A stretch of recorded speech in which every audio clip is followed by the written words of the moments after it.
መመለስ መመለስ ብርቱካን ሚደቅሳ ቦጌ ትውስታዎቼ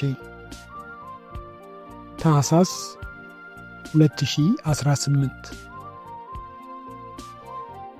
መመለስ መመለስ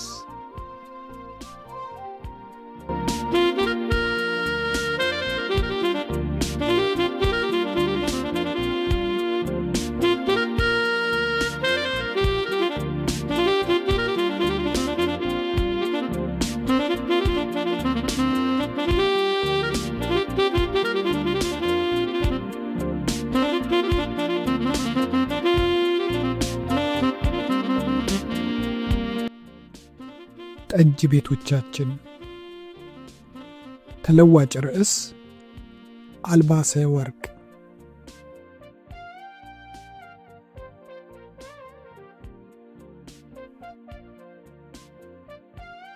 በአንዱ እሁድ እኛ ቤት መርዶ መጣ።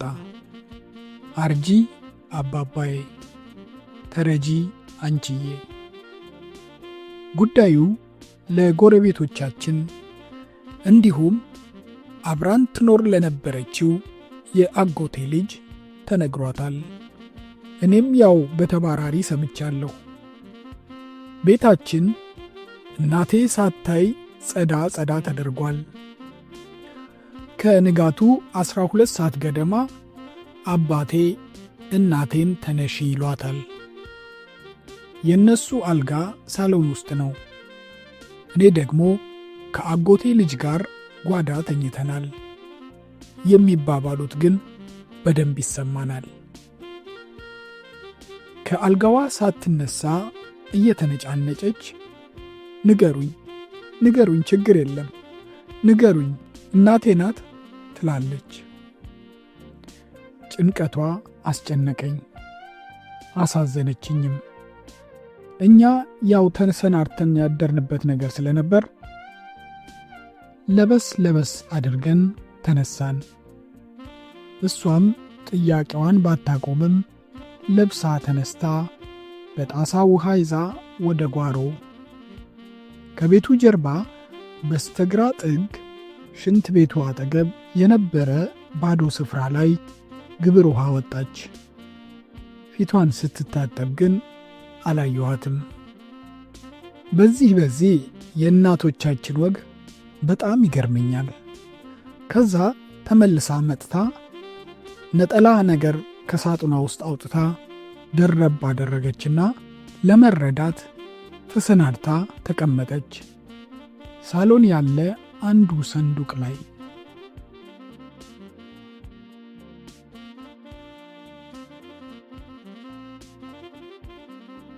አባባዬ በአንጻሯ በነበረ አግዳሚ ላይ ተቀምጠዋል። የቀድሞ ባሏ የወንድሜ የአይዬ አባት አቶ ግርማ ፈቀደ መሞቱን ነገሯት። እናቴ ሞታለች ብላ ካደረባት ጭንቀት የተሰማት እረፍት ያስታውቅባታል። ይሁንና ወደ አዲሱ የመርዶ ዜና ፊቷን መልሳ ከልቧ እየዬ እያለች ማልቀስ ጀመረች። በለቅሶዋ ወንድሜ ትበለው ጓዴ አላስታውስም። አየዬ በጊዜው አዲስ አበባ ቢኖር ኖሮ ለቅሶው ቀለል ይልላት ነበር። እንዲያም ሆኖ የብቻ ለቅሶ ግን አልሆነባትም። አባባዬም አብረዋት ያስነኩታል።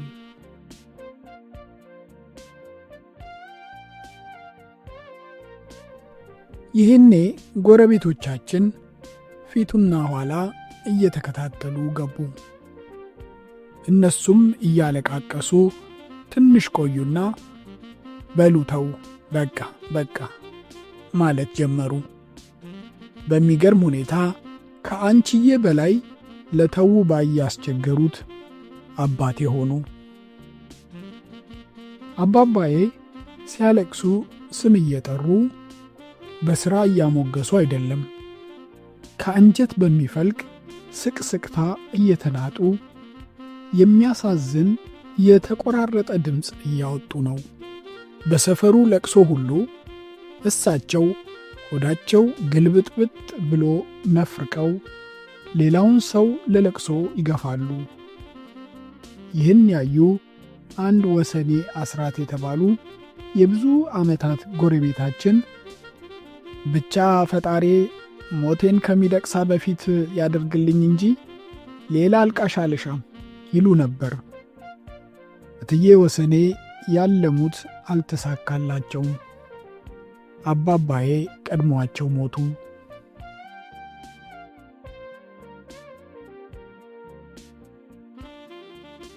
ታዲያ የአብይዬ አባት ለቅሶም ዕለት እንደ ልማዳቸው አልቅሰው ጋብ ሲሉ ስለ ሟች ስለ ጋሽ ግርማ ለተሰበሰበው ጎረቤት ሁሉ ማውራት ቀጠሉ።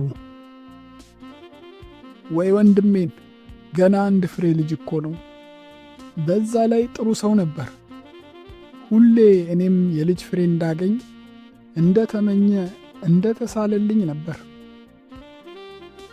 እኔም ጋሽ ግርማን በደንብ አውቀዋለሁ። የፖሊስ ልብስ የሚመስል ካኪ ለብሶ የተነሳውን የሚያምር ጉርድ ፎቶውን አየዬ ያሳየኝ ነበር። ኋላ ኋላ አዲስ አበባ በመጣ ቁጥርም የሚያርፈው እኛው ጋር ሆነ። ሲመጣ አብዛኛውን ጊዜ የሚያጠፋው ከአባባዬ ጋር ነበር። ወይ እቤት ቁጭ ብለው ያወጋሉ ወይም ተያይዘው በሰፈራችን ከሞሉ ጠጅ ቤቶች ወደ አንዱ ይሄዳሉ።